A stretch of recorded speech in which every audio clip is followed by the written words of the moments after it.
తెలుసుకున్న తర్వాత ఈ పద్ధతిని పాటించడం వల్ల మన అనారోగ్యత నుండి ఆరోగ్యవంతంగా జీవితాన్ని నడపడానికి మనం సహకరిస్తాం. అది జనరేషన్ అంటే పిల్లల జనరేషన్ నుంచి మీకు విద్యార్థులుగా మీకు జ్ఞానం ఈ తడి పొడి చెత్త మీద తెలిసినప్పుడు మీ యొక్క తల్లిదండ్రులు ఏదైనా లోపం ఉంటే మీరు వాళ్ళకి అవేర్నెస్ తెచ్చి అమ్మ తడి చెత్త పొడి చెత్త ఇడదీసి మాత్రమే మన మున్సిపాలిటీ వారికి ఇవ్వాలి.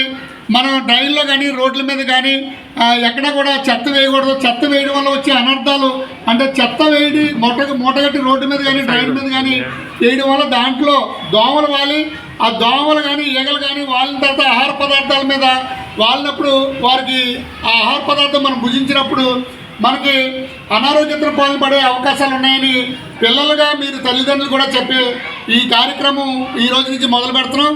అలాగే ప్రతి ఒక్కరు కూడా ముందు మీరు పరిసరాలు శుభ్రంగా ఉంచుకోవాలి, మీ ఇంటిని శుభ్రంగా ఉంచుకోవాలి, మీ పరిసరాలు శుభ్రంగా ఉంచుకోవాలి, పర్యావరణాన్ని కాపాడుకోవాలి. అంటే ప్రతి ఒక్కరు కూడా ఇంటికి ఒక మొక్క నాటి మీరు సార్ రండి మీరు ఇంటికి ఒక మొక్క నాటి పర్యావరణ కార్యక్రమాన్ని కూడా కాపాడుకోవాలని మీ అందరికీ తెలుసు.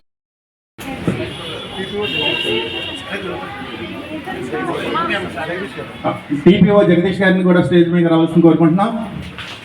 అలాగే ఏఏ హరీష్ ప్రభు గారిని స్టేజ్ మీద రావాల్సిందిగా కోరుకుంటున్నాం. ఓకే అలా దేవై సదా వందిత సామాం తాతు సరస్వతి భగవతి థ్యాంక్ యూ అమ్మా.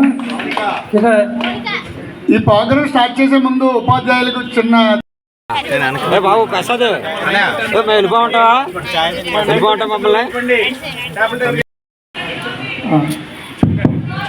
హ్యాండ్ వాష్ గురించి ఏమైనా అవగాహన కార్యక్రమం అంటే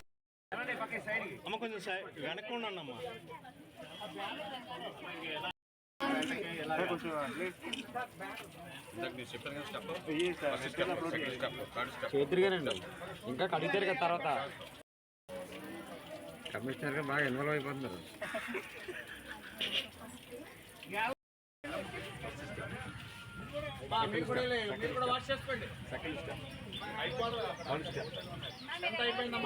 అయిపోయిందా